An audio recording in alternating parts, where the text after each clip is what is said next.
Muitos de vocês provavelmente sabem que a UERA começou a perseguir seus próprios cidadãos e residentes estrangeiros por meio de medidas de política externa, colocando-os na lista de sanções contra a Rússia, como meus compatriotas Jack Bow e Natalie Jump, mas também o alemão Hussein Doglu.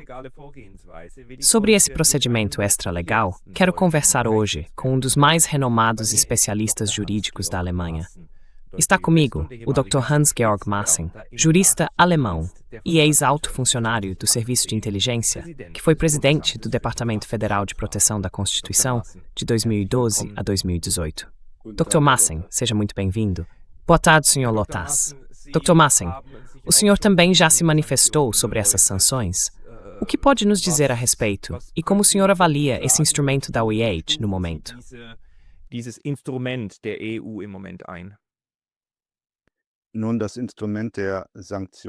Bem, o instrumento das sanções foi desenvolvido já no início dos anos 2000, e na época isso era bastante compreensível também do ponto de vista da política externa.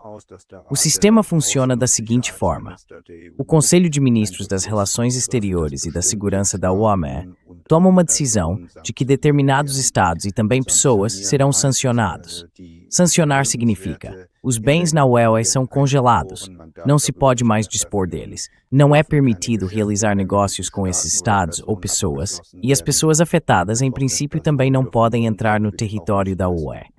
Portanto, são sanções muito severas que são impostas, e isso sem decisão judicial, sem audiência. Essa decisão é tomada pelo Conselho de Ministros das Relações Exteriores em Bruxelas.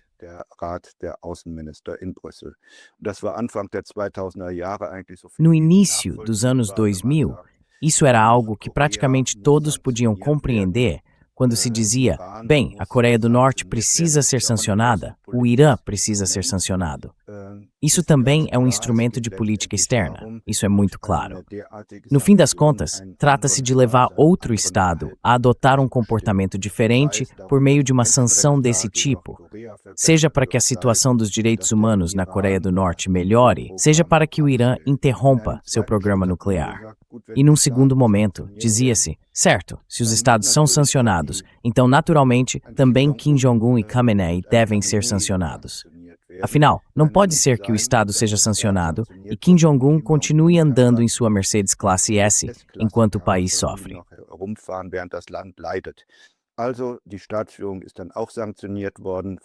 Então a liderança do Estado também foi sancionada, assim como os familiares, e o entorno político mais amplo, generais, ministros, também foi sancionado. Nos anos 2000 e 2010, isso não representava realmente um problema, e todos basicamente diziam: tudo bem. Em 2022, com a segunda crise da Ucrânia, ou seja, a guerra na Ucrânia, a liderança russa foi então sancionada. Antes disso, já haviam sido sancionadas algumas pessoas individualmente. Penso, por exemplo, na alta patente militar ou no chefe do serviço russo, que após a primeira crise da Ucrânia não pôde mais entrar na UE. E na época se dizia: tudo bem, está certo.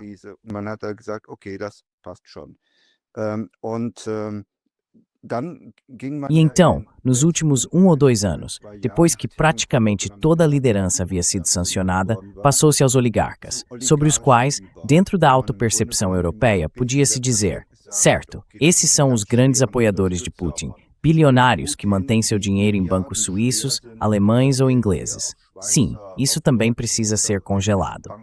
Politicamente, isso pôde ser justificado, no fim das contas, sem que se levantasse muito a questão jurídica. Ou quase nenhum jurista se perguntou se isso era realmente permitido. Afinal, trata-se de intervenções graves, gravíssimas, nos direitos humanos.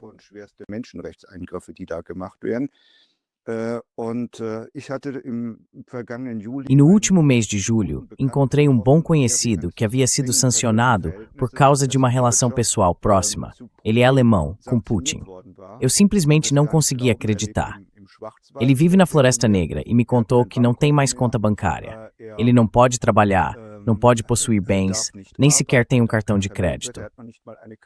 No começo, eu realmente não conseguia acreditar. Apenas sua relação de amizade com Putin, por ter trabalhado na Gazprom, acabou levando a isso. E então, cada vez mais casos começaram a se tornar públicos. Você mencionou o jornalista alemão Doku, o jornalista do Anti-Spiegel que vive em Moscou, e uma mulher chamada Lip. Eles foram colocados na lista de sanções sob a justificativa de que estariam divulgando desinformação sobre a guerra na Ucrânia e propagando propaganda pró-Putin.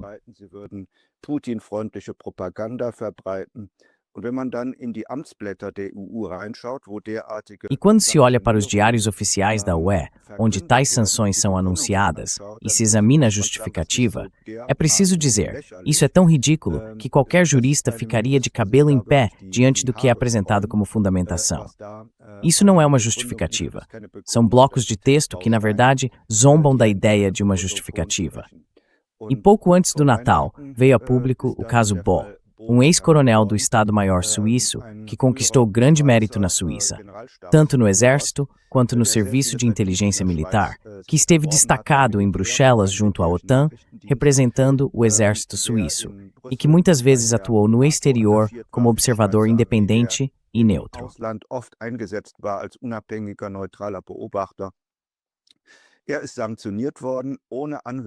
Ele foi sancionado sem uma audiência prévia. Seus bens foram congelados. Ele não pode deixar a Bélgica, que é o país onde atualmente reside. Ninguém pode lhe dar dinheiro. Isso significa que mesmo que ele trabalhe, o empregador não pode lhe pagar, porque ele está sancionado, porque está sujeito ao regime de sanções. E devo dizer que isso é uma grave violação dos direitos humanos. Do ponto de vista jurídico, devo dizer que é inacreditável que uma decisão dessas seja tomada por ministros sem uma base legal suficiente. Nenhum criminoso grave condenado por um tribunal pode ser tratado dessa forma.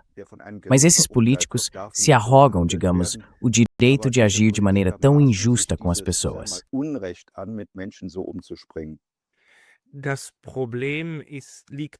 O problema está justamente no fato de que essas sanções, e o senhor apresentou isso de forma muito clara agora, acabaram se tornando pouco a pouco um instrumento que foi sendo cada vez mais ampliado. Mas as sanções são, afinal, um instrumento da política externa, e estão, portanto, sob a alçada da política externa da UE. Por isso, tudo isso também fica nas mãos dos burocratas da UE, Sra. Kallas, que no fim das contas elaboram essas recomendações, as apresentam ao Conselho, e é ele quem decide sobre o assunto. E não se trata, portanto, de um procedimento jurídico.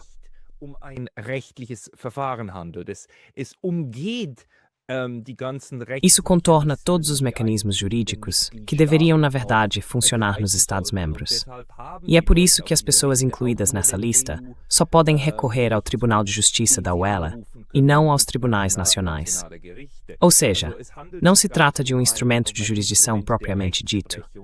E por isso eu qualifico essas sanções como extralegais, não ilegais, pois foram tornadas compatíveis com o direito da UE, mas contornam o caminho jurídico normal. Como o senhor vê isso?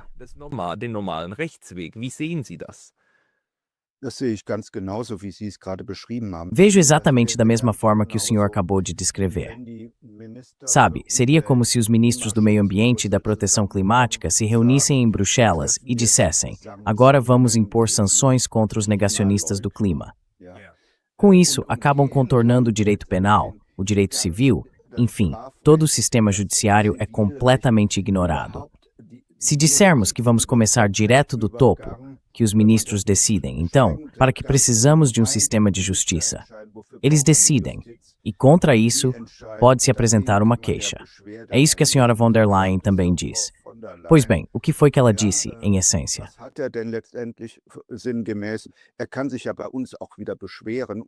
Ele também pode apresentar uma nova reclamação conosco e pode recorrer ao Tribunal de Justiça da União Europeia. O que está sendo feito aqui é uma completa evasão do nosso sistema jurídico. Que possam existir sanções de política externa é algo concebível. Trata-se de um instrumento da política externa, um instrumento da diplomacia. Mas atingir apenas indivíduos com isso é uma questão completamente diferente. Para isso, deveria ter sido previsto um procedimento judicial. Deveria ter sido previsto um processo judicial, no qual também fossem estabelecidas regras processuais, mas no qual as sanções também estivessem vinculadas a fatos materiais realmente concretos.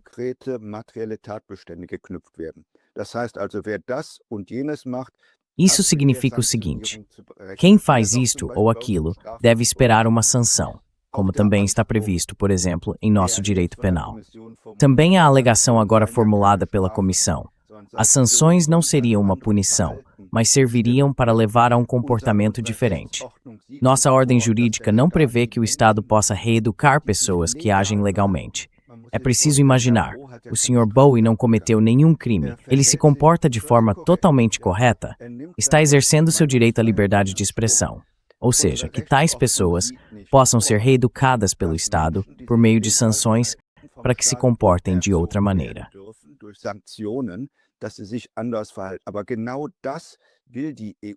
Mas é exatamente isso que a Comissão Europeia quer. E isso é, como você disse, extralegal. Viola, em grande medida, nossos direitos fundamentais e os direitos humanos. Nosso governo federal jamais deveria ter aprovado uma decisão desse tipo em Bruxelas, porque isso é inconstitucional. Com isso, nosso sistema jurídico é, em essência, desmantelado. Mas eles concordaram porque as decisões foram tomadas por unanimidade. E, aliás, o processo me lembra uma frase de Jean-Claude Juncker, dita por ele há muitos anos, de forma bastante despreocupada. Ao ex-presidente da Comissão Europeia. Exatamente. O ex-presidente da Comissão Europeia disse, em essência, sim, primeiro fazemos algo e ultrapassamos uma linha vermelha. E então observamos como os outros reagem. A maioria nem percebe. E se ninguém perceber, damos mais um passo, e depois mais um passo. E quando se dão conta, já atingimos nosso objetivo. E então dizemos, o que foi? Sempre fizemos assim. E a minha impressão é que também neste processo acontece o mesmo. Começa-se primeiro com a aplicação de sanções a estados. Depois, a pessoas sobre as quais muitos diriam que está tudo bem. Sancionar Kim Jong-un, a alta cúpula militar da Coreia do Norte, sancionar Putin, e aí se pensa que está tudo certo, sem refletir muito sobre as possíveis consequências. Em seguida, dá-se mais um passo e passam a atingir cidadãos com dupla nacionalidade que vivem no exterior.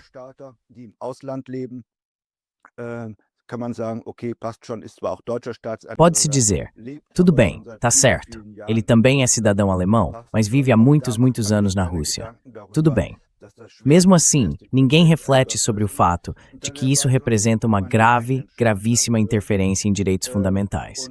E então, se dá mais um passo, pega-se os próprios cidadãos e constrói-se, é preciso dizer, realmente constrói-se, como no caso de Boll, uma suposta proximidade com Putin.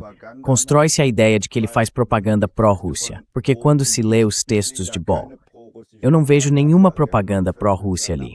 O homem defende suas próprias convicções. Pode-se discutir sobre isso, mas no fim das contas, não é propaganda.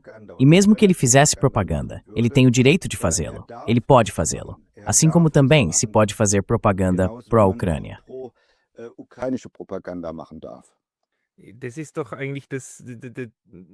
Esse é justamente o aspecto mais perverso de toda a estratégia. O fato de que o debate público, como também se vê na Suíça, é direcionado para a questão, ele faz propaganda ou não?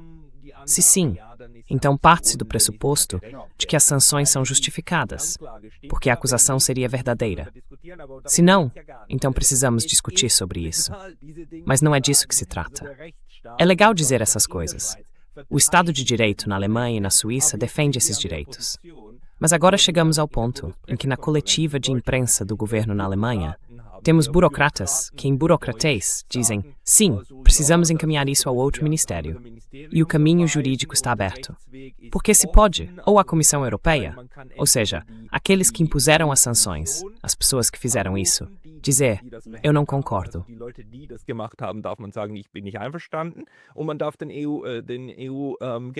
E também é possível recorrer ao Tribunal de Justiça da União Europeia. O Tribunal de Justiça da UE, como me explicou Sandra Hofer, não vai verificar se essas sanções levam a violações de direitos humanos. Ele apenas vai analisar se a acusação é coerente em si mesma. Se a acusação é legítima, ou seja, se ela própria constitui uma violação da lei, isso não será examinado. Isso torna tudo ainda pior. Mesmo o tribunal, enquanto não houver mentira na fundamentação, a mantém válida. Ou seja, pode estar escrito ali o que for. Foi assim que Sandra Hofer me explicou.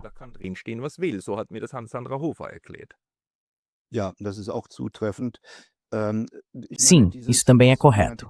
Quero dizer, esse chamado processo judicial é, no fim das contas, uma farsa, para a qual agora se encaminham os afetados. Mas o essencial é, e isso precisa ser repetido sempre, o que o Sr. Bowe e os outros estão fazendo é legal. Eles têm o direito de fazer isso. A questão não é se é propaganda de Putin ou não é propaganda de Putin. Deve-se dizer, é totalmente irrelevante se é propaganda de Putin. Mesmo a propaganda de Putin pode ser divulgada. É assim, isso é liberdade de expressão. E por isso não se pode impor nenhuma punição. Além disso, é preciso destacar, não estamos em estado de guerra com a Rússia.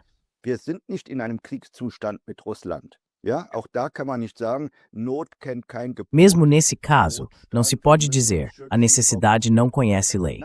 Estado de emergência. Precisamos nos proteger da propaganda de Putin. Não, ainda afirmamos que não estamos em estado de guerra com a Rússia.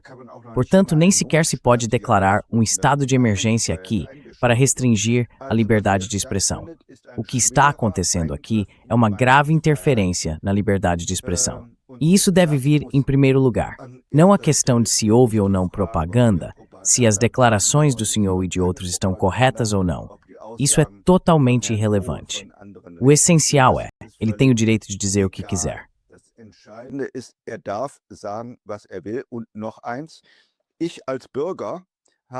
E mais uma coisa, eu, como cidadão, também existe a liberdade de opinião passiva. Tenho o direito de ler o que quero ler. E a senhora von der Leyen não deve regular o que eu leio. Se eu quiser ler ou ouvir a RT Deutsch, tenho esse direito. E o que a comissão está fazendo, ou seja, restringindo meu acesso, é uma violação dos direitos humanos. Portanto, liberdade de expressão não significa apenas que eu possa dizer ou escrever algo, mas também que eu possa formar minha própria opinião, com os meios de comunicação que eu quiser consumir. E esses não devem ser regulados pelo Estado.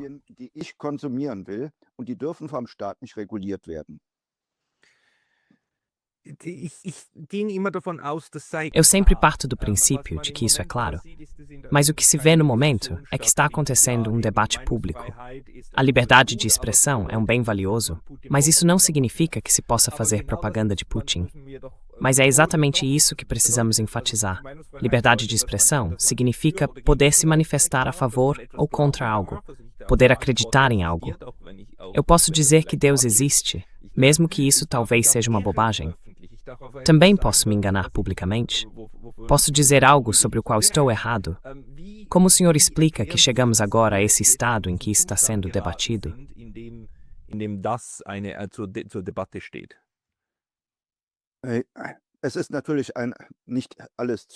Claro que nem tudo é coincidência. Há pessoas que pensam nisso. Como é possível restringir o espectro de opiniões? E aí se mistura muito o direito com a moral, ou se eleva a moral a um patamar superior. Quem, afinal, quer defender a propaganda de Putin na Alemanha ou na Europa Ocidental? Pois bem, é preciso uma certa coragem para dizer, acho certo que também exista propaganda de Putin na União Europeia. É preciso, e digo isso também como jurista, uma boa dose de coragem. Por isso, o outro lado, ou seja, aqueles que combatem dispersão, não teve facilidade em dizer não podemos perspir cor de Putin.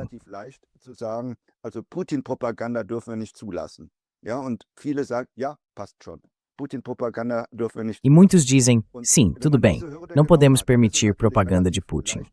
E depois de superar esse obstáculo, é claro que fica relativamente fácil dizer que a liberdade de expressão também pode ser limitada e que essas pessoas podem ser sancionadas. O outro lado usa essa técnica ao transformar a propaganda de Putin em um tabu político e moral. Ninguém diz, achamos certo que Putin também possa fazer propaganda aqui. Mas, ao transformá-la em tabu, torna-se fácil enfraquecer o direito no discurso público, dizendo, se isso é um tabu, então também deve haver uma sanção.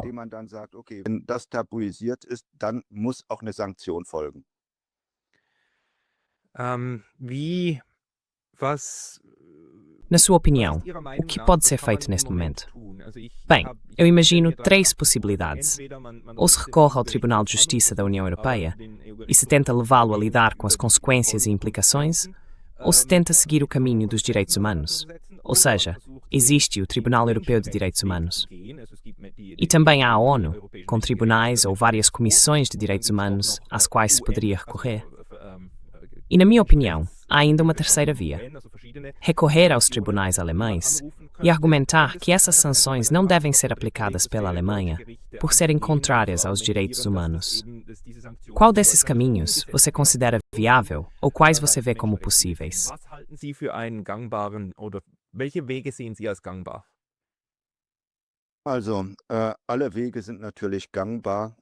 Bem, todos os caminhos são naturalmente possíveis. Vou começar pelo caminho mais óbvio.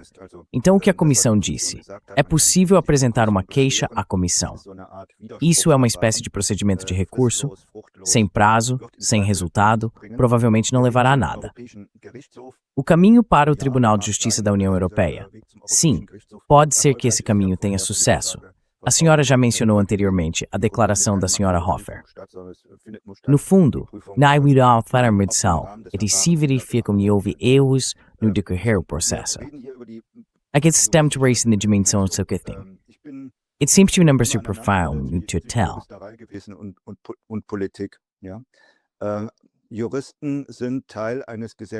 Juristas fazem parte de um sistema social e são, como pessoas comuns, muitas vezes também covardes. Que um juiz do Tribunal de Justiça da União Europeia vá completamente contra a corrente pode acontecer, mas é algo raro. Ou seja, quando a Comissão Europeia, o Conselho de Ministros das Relações Exteriores e todos os Estados-membros apoiam uma sanção, e possivelmente também o Advogado-Geral do Tribunal de Justiça da União Europeia tem a mesma opinião, então os juízes do Tribunal de Justiça da União Europeia não irão nadar contra a maré. Pode ser que aconteça, mas considero pouco provável. Para mudar isso, é necessário que exerçamos pressão pública.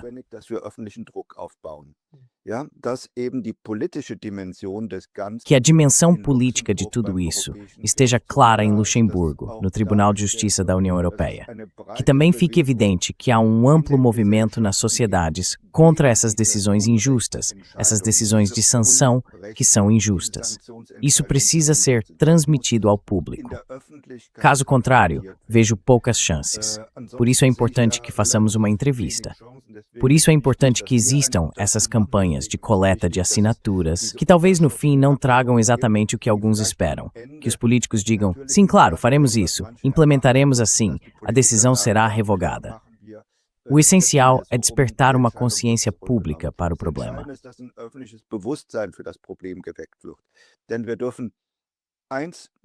Porque não podemos esquecer uma coisa. Eu tentei explicar isso antes com a imagem de Jean-Claude Juncker. Ele continua ultrapassando as linhas vermelhas e as move cada vez mais adiante, até que atinjam o objetivo, mesmo que isso seja extralegal. E isso pode continuar. Ou seja, o caso Bo não será o último. Outros também serão atingidos. Já foi comunicado publicamente que talvez Roger Koppel também possa ser incluído, porque ele deu entrevistas em Moscou. E depois, outros ainda serão incluídos. Isso significa que precisamos mostrar a linha vermelha a essas pessoas em Bruxelas. E então precisamos voltar. Esses casos não podem acontecer.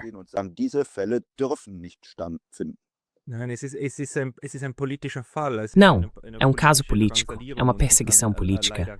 E infelizmente isso não pode ser realmente combatido juridicamente, por mais grave que soe.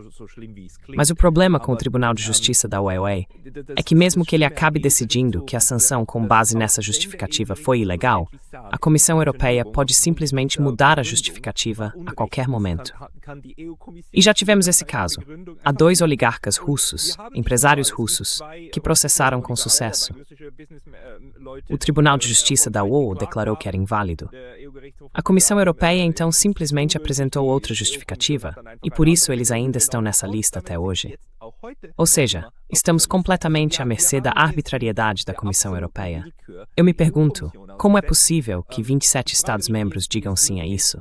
Mas essa é outra questão. O fato é, quando eles dizem sim, é muito difícil voltar atrás. Richtig, ja.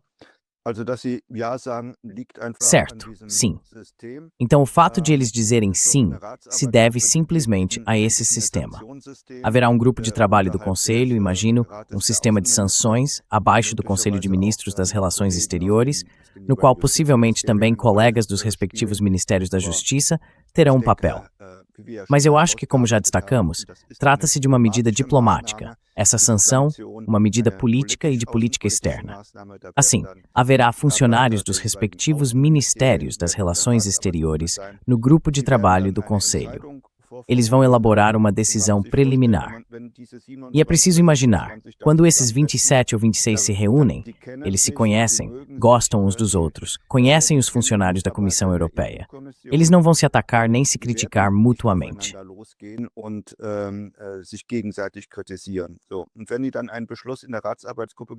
E quando eles tomam uma decisão no grupo de trabalho do Conselho, isso vai para o Conselho dos Embaixadores. O Conselho dos Embaixadores, então, prepara a reunião do Conselho de Ministros das Relações Exteriores, e lá o assunto não será mais discutido. Acho pouco provável que um caso desse tipo seja debatido no Conselho de Ministros das Relações Exteriores. Isso simplesmente será aprovado, porque já foi preparado anteriormente. E é por isso que é necessário levar a questão ao nível político, ao mais alto nível, para que os ministros de países que têm uma postura crítica em relação à Comissão Europeia também se envolvam e, em caso de dúvida, exerçam seu veto em Bruxelas, para que esse sistema de sanções não continue sendo aplicado dessa forma.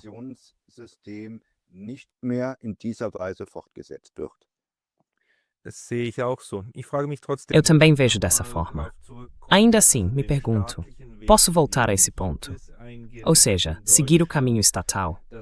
Existe algum tribunal na Alemanha ao qual Hussein logo poderia recorrer e dizer, por favor, intervenha? Quero dizer, quero construir um caso em que o tribunal decida que essas sanções não podem ser aplicadas. Existe essa possibilidade?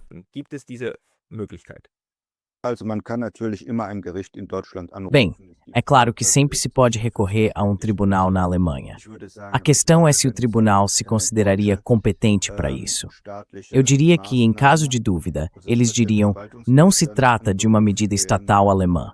Seria necessário recorrer a um tribunal administrativo, e esse tribunal provavelmente nem aceitaria o caso, justamente com a justificativa de que o Tribunal de Justiça da União Europeia é o órgão competente. Trata-se de uma decisão política de Bruxelas, e contra essa decisão política seria preciso recorrer ao Tribunal Europeu. Pode acontecer de o caso cair em uma câmara de um tribunal administrativo que diga, caso interessante, queremos analisá-lo. E agora podemos construir uma competência, porque o artigo 19, parágrafo 4 da Lei Fundamental estabelece que deve haver proteção jurídica contra qualquer ato. Pode ser que eles construam essa interpretação, mas, nesse caso, seriam juízes muito corajosos e politicamente engajados.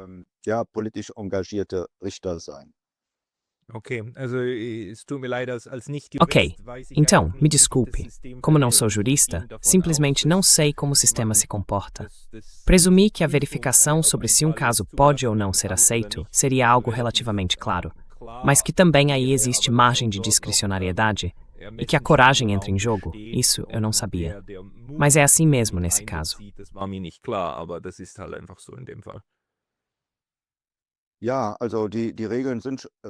Sim, então as regras são relativamente claras, mas é claro que também se pode interpretá-las de maneira diferente, porque o princípio que está acima de tudo é, deve haver proteção jurídica contra qualquer ação do Estado. E se os juízes entenderem que essa proteção jurídica é totalmente insuficiente, especialmente no nível europeu, porque lá não existem instâncias de apuração de fatos. Instâncias de apuração de fatos são aquelas que realizam uma coleta completa de provas. E o fato de que antes também não houve uma audiência. A audiência é, em essência, uma expressão do princípio do Estado de Direito. Pode acontecer de um juiz dizer, ok, no nível europeu não existe um caminho jurídico equivalente ao do artigo 19, parágrafo 4, então nós o criaremos. Consigo imaginar que se possa construir esse raciocínio. Mas, como eu disse, é preciso haver juízes que queiram isso e que tenham a coragem política de fazê-lo.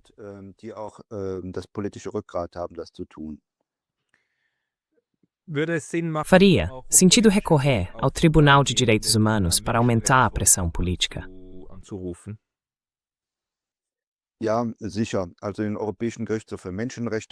Sim, claro. Então é possível recorrer ao Tribunal Europeu de Direitos Humanos. Você também mencionou a possibilidade de recorrer aos tribunais das Nações Unidas ou a instâncias de arbitragem, que, no entanto, primeiro trabalham em prazos muito longos, o que naturalmente não ajudaria muito o BO, e, em última instância, também não podem tomar decisões vinculativas. A UE não é membro do Pacto Internacional sobre Direitos Civis e Políticos de 1966, que é o Pacto da ONU em questão aqui. Além disso, o Tribunal Europeu de Direitos Humanos é um tribunal do Conselho da Europa, não o Tribunal da UE. Poder-se-ia recorrer a ele por violações de direitos humanos, o que deve ser considerado. Mas também lá as engrenagens giram muito devagar. E com isso, Lebsenichenbo e os outros não são realmente ajudados.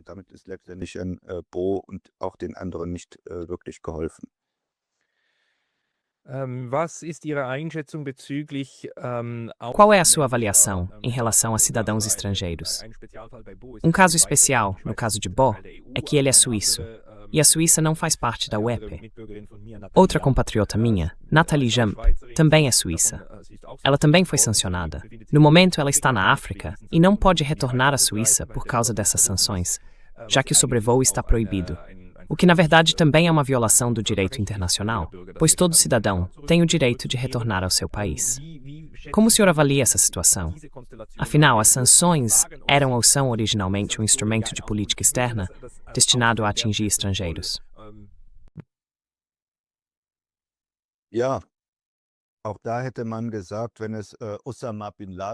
Mesmo nesse caso, teriam dito, se fosse Osama Bin Laden, que estivesse em algum lugar da África e quisesse viajar, não sei, pela Europa, até um país alvo do terrorismo, teriam dito, tudo bem. Aqui, no caso da senhora Jump, isso não se aplica de forma alguma. Além disso, a Suíça é associada. Também está sendo discutido atualmente na Suíça um acordo quadro ou um acordo semelhante, por meio do qual o país, em essência, adotaria uma parte significativa do sistema jurídico da UE. O que está sendo feito aqui não faz o menor sentido. E no que diz respeito à senhora Jump, a quem está sendo negado o retorno à Suíça, trata-se em todo caso de uma grave violação de seus direitos e liberdades fundamentais.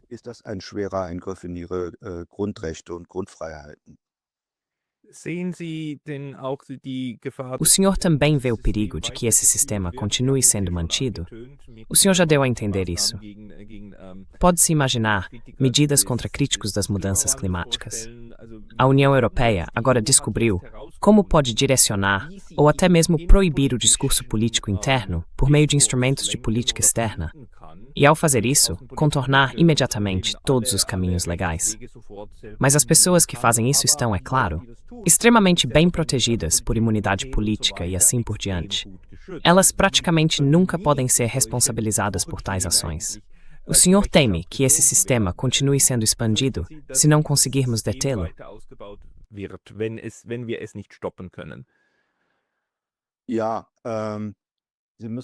Sim, veja, eu já disse antes, algumas coisas acontecem por acaso, mas na maioria das vezes menos do que se pensa. E acredito que essa ampliação do sistema de sanções também não foi coincidência. Mas sim, como eu disse, um processo em que se testou passo a passo até onde se podia ir. E agora chegou ao caso Bo, envolvendo alguns cidadãos alemães que precisaram ser sancionados. Consigo imaginar perfeitamente que, se não houver resistência pública, simplesmente continuarão. E se olharmos agora para o caso Bo e também para o caso Jump, essas pessoas não são propagandistas de Putin. Elas expressaram uma opinião. E é aí que chegamos ao cerne da questão. Por quê?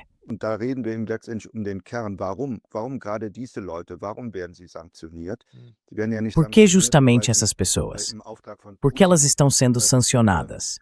Elas não estão sendo sancionadas porque espalham determinada propaganda a mando de Putin, mas sim porque o Sr. Bo, por exemplo, é um militar renomado, com um alto grau de especialização, reputação e credibilidade em suas análises sobre o que acontece no campo de batalha na Ucrânia. Ele conhece muito bem o exército russo, pois trabalhou com a Rússia como oficial de inteligência militar. Ou seja, quando ele se pronuncia sobre a guerra na Ucrânia, quando fala sobre a capacidade do exército russo, suas palavras têm um grau de credibilidade muito maior do que as de um jornalista ou político qualquer.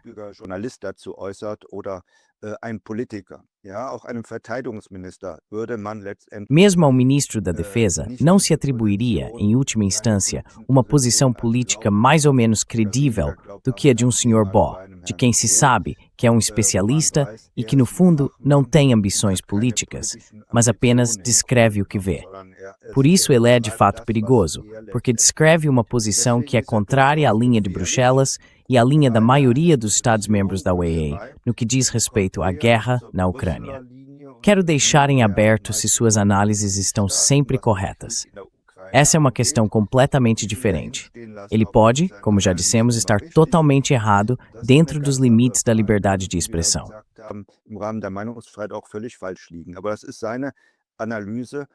Mas essa é a análise dele.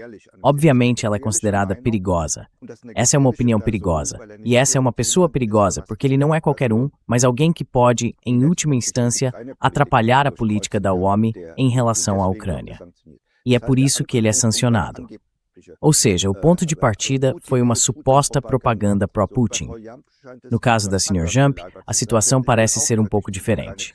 Ela aparentemente também se manifestou de forma crítica sobre a guerra na Ucrânia, mas foi ainda mais crítica em relação às ações da França na Costa do Marfim. Esse é provavelmente o país de onde ela vem. Ela é cidadã suíça, mas com raízes na Costa do Marfim. Suas raízes estão em Camarões, mas ela trabalhou muito tempo na Costa do Marfim. Certo. Enfim, pelo que entendi, ela se ocupa do neocolonialismo europeu na África.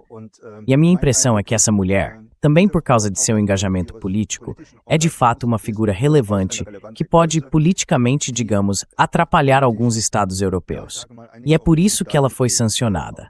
Ou seja, cidadãos estão sendo sancionados, neste caso cidadãos suíços, porque seja por sua reputação política, sua ampla experiência, sua capacidade de análise ou seu engajamento político acabam entrando em conflito com determinados Estados-membros ou com a própria OME. E isso não pode acontecer. E para responder à sua pergunta, existe o risco de que no futuro algo semelhante volte a ocorrer e se desenvolva ainda mais. Que, ao entrar em conflito com a OME em questões como a da Groenlândia, dos Estados Unidos ou de outros temas, isso acabe servindo de pretexto para ser sancionado.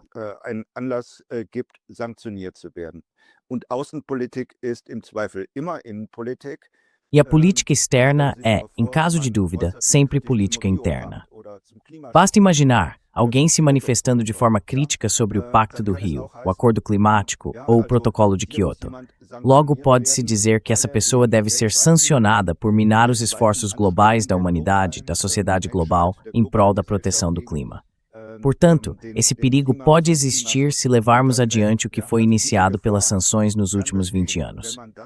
Por isso precisa ser interrompido. Por isso, a imposição de sanções a indivíduos de Estados-membros da OARE e a outros cidadãos deve ser revertida.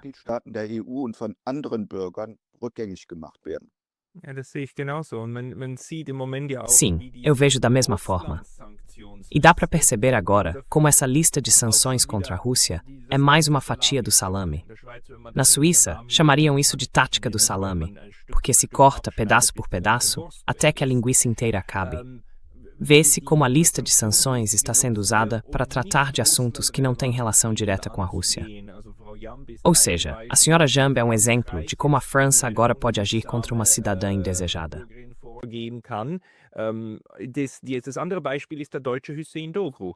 O outro exemplo é o do alemão Hüseyin Doğru, que trabalhou principalmente sobre a Palestina, ou seja, se manifestou majoritariamente sobre esse tema, mas agora, mesmo assim, acabou na lista de sanções contra a Rússia. Na justificativa dessa lista de sanções, aparece até o seu engajamento em favor da Palestina ou sua cobertura dos protestos pela Palestina. Cada um pode pensar o que quiser sobre isso, mas o fato de que essa cobertura aparece em uma justificativa que deveria estar relacionada à Rússia, isso simplesmente desafia a imaginação. E é exatamente por isso que é tão difícil explicar isso ao público em geral, porque soa tão absurdo. Mas é realmente tão absurdo. Das ist in der Tat völlig abstrus. De fato, isso é completamente absurdo. E como jurista, devo dizer que a Comissão Europeia não tem o menor pudor em tornar algo assim público. É inacreditável. Ora, é evidente para qualquer um. Gaza não tem nada a ver com proximidade com Putin. A Costa do Marfim ou Camarões não tem nada a ver com propaganda pró-Putin. Mesmo assim, tudo isso é misturado, e essa mistura é então usada como justificativa para atacar uma pessoa.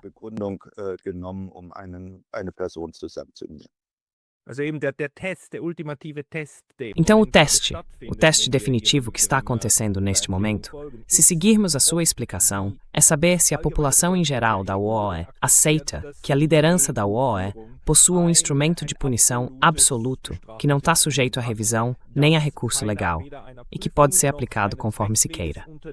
É isso. Então acredito que essa é a questão, não é?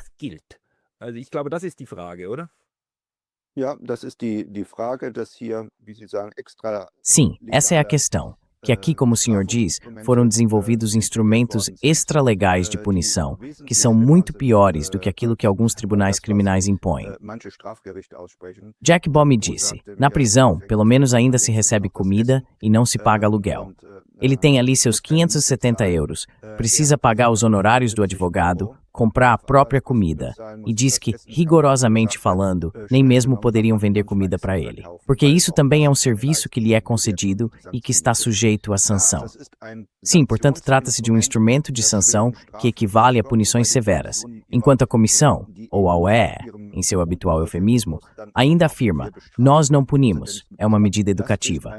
E ignora-se o fato de que ninguém tem esse direito, exceto os responsáveis legais. E o direito de educar uma pessoa termina aos 18 anos de idade.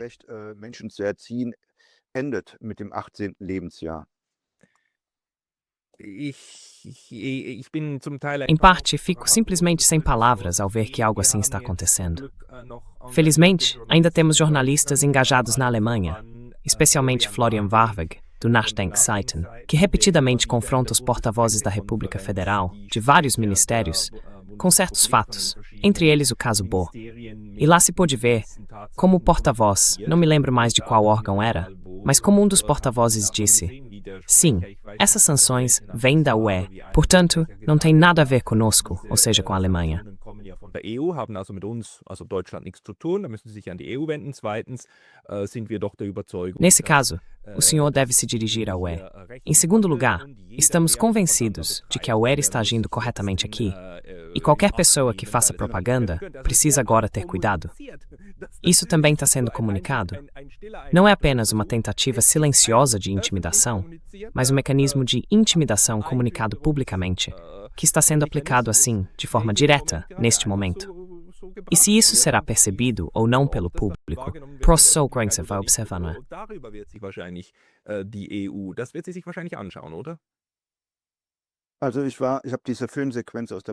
Então, eu também assisti a essa sequência de vídeo da coletiva de imprensa do governo e achei quase engraçadinho o jeito como o porta-voz do Ministério das Relações Exteriores se expressou, com uma inocência quase infantil, e disse, sim, e qualquer um que no futuro manifeste propaganda pró-Putin deve tomar cuidado, ele pode ser igualmente sancionado. Acho que essa pessoa realmente acredita que isso está certo. E ela nem consegue imaginar que alguém possa fazer propaganda pró-Putin.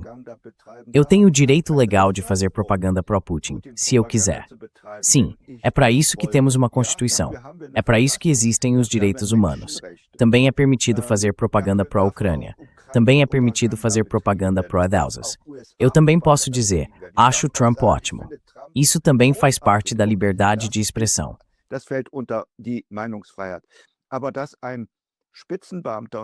Mas o fato de um alto funcionário, e é assim que vejo o porta-voz do Ministério das Relações Exteriores, agir como se fosse totalmente normal, proibir alguém de expressar uma propaganda ou opinião nesse sentido, Isso é realmente, digamos, chocante. Eu me pergunto onde esse homem esteve durante toda a sua formação. Ele certamente fez o ensino médio, presumo que também tenha estudado alguma coisa. E mesmo assim, nada ficou quanto a direitos e liberdades fundamentais. Se isso acontecesse num regime autoritário, eu diria que é compreensível, pois as pessoas cresceram assim. Faz parte da sua mentalidade. Mas o fato de que agora, essa é a mentalidade deste governo federal, de difamar pessoas com opiniões divergentes como propagandistas de Putin, de silenciá-las, de sancioná-las, isso é realmente chocante.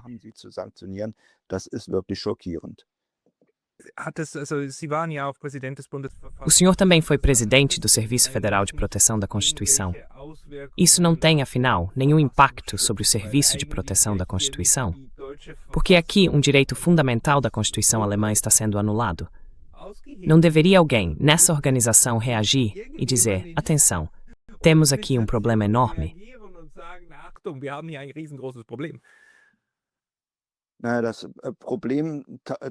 O problema também aparece, digamos, no Ministério das Relações Exteriores, no Ministério da Justiça e em outros ministérios, onde já há muito tempo se deveria ter dito, algo aqui está completamente fora de controle. Eu me pergunto, para que temos o Ministério da Justiça e o Ministério do Interior, ambos responsáveis por garantir o cumprimento dos direitos fundamentais e da nossa Constituição? Já faz tempo que alguém deveria ter dito, os colegas do Ministério das Relações Exteriores saíram totalmente do rumo. Não são exatamente os maiores luminares jurídicos que trabalham no Ministério das Relações Exteriores.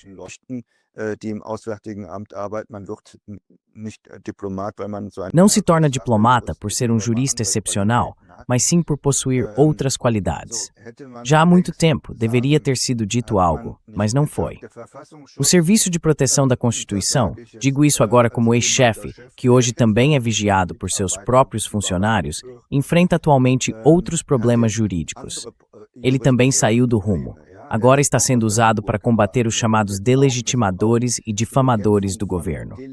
Isso é algo que, no Mann, está mais impensável em Internet.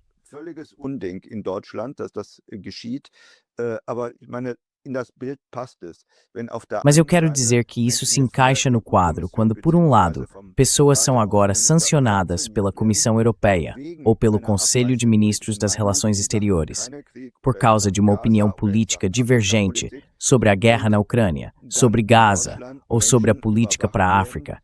E por outro lado, na Alemanha, pessoas são vigiadas porque criticam o governo, porque fazem piadas sobre políticos.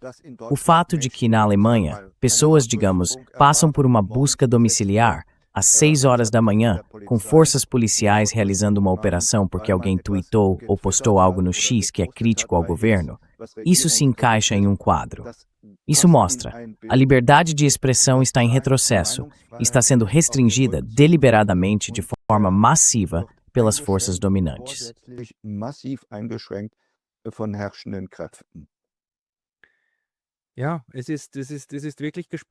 Sim, é realmente assustador, porque eu achava que nós na Europa já tínhamos desenvolvido mecanismos para nos defender disso. E volto a dizer, então a Alemanha, eu sou suíço, mas acho que a Alemanha realizou muito depois da Segunda Guerra Mundial, tanto no leste quanto no oeste. E no oeste, sobretudo com a lei fundamental, que na verdade contém direitos de defesa contra o Estado. Ou seja, para dizer não, algo como o nacionalsocialismo não vai acontecer conosco uma segunda vez. A lei fundamental é, acima de tudo, o direito do cidadão em relação ao Estado, para manter o Estado à distância e garantir os direitos dos cidadãos. Mas agora parece que isso foi muito habilmente anulado, de cima para baixo.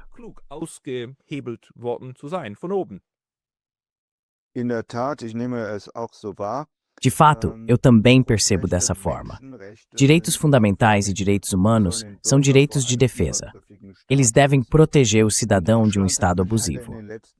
Na Alemanha, infelizmente, nos últimos anos foi adotada uma nova construção, por meio da jurisprudência do Tribunal Constitucional Federal sobre a Proteção Climática, segundo a qual o clima teria um direito fundamental superior de ser protegido. E no fim das contas, os direitos fundamentais e humanos são concedidos aos cidadãos no contexto da proteção climática. Com isso, nossa Constituição acabou sendo colocada de cabeça para baixo, pois os direitos fundamentais não existem para proteger o clima das pessoas.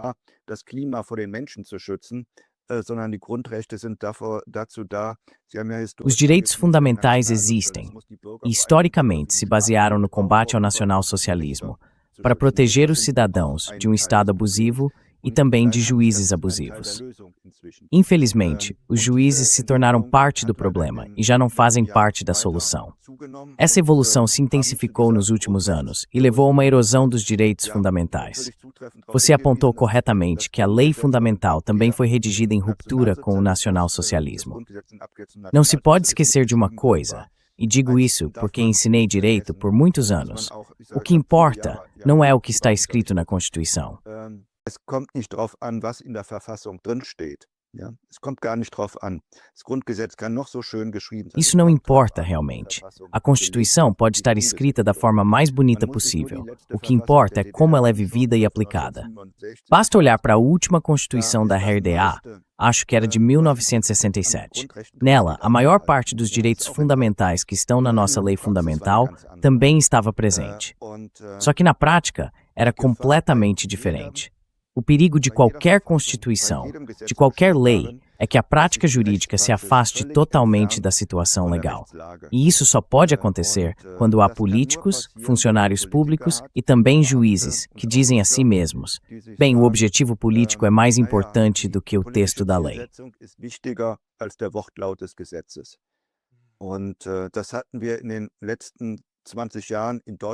E isso nós tivemos repetidamente nos últimos 20 anos, na Alemanha e na Europa, quando se dobrou a lei até que ela quase se quebrasse. As leis têm uma certa resistência material, mas foi-se muito, muito longe. Seja no contexto do resgate do euro ou da saída da energia nuclear, não se prestou atenção à lei, nem ao fato de que o governo também é obrigado a cumprir a lei, mas simplesmente se fez o que se quis. E, infelizmente, os juristas acompanharam isso e ainda escreveram tudo de forma bonita.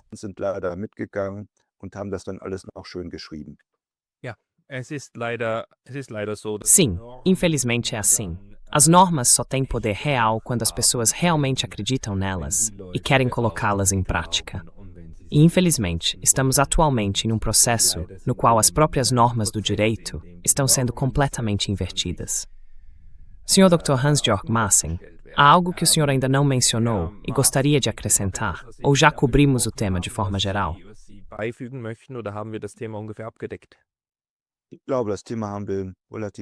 Acho que abordamos o tema de forma bastante ampla e todos devemos estar curiosos para ver como isso vai se desenvolver nos próximos meses. Isso foi, digamos, uma atualização intermediária sobre o caso Boll, e talvez haja outra oportunidade para voltarmos a falar sobre isso.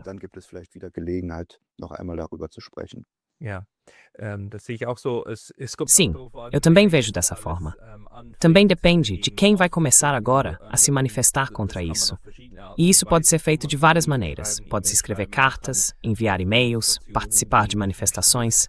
Só quero dizer, é um problema político que precisamos enfrentar politicamente, juntos, por meio de ações. Sr. Maaßen, para as pessoas que quiserem ler mais sobre o que o senhor escreve, existe algum lugar, um blog, onde o senhor publica seus textos?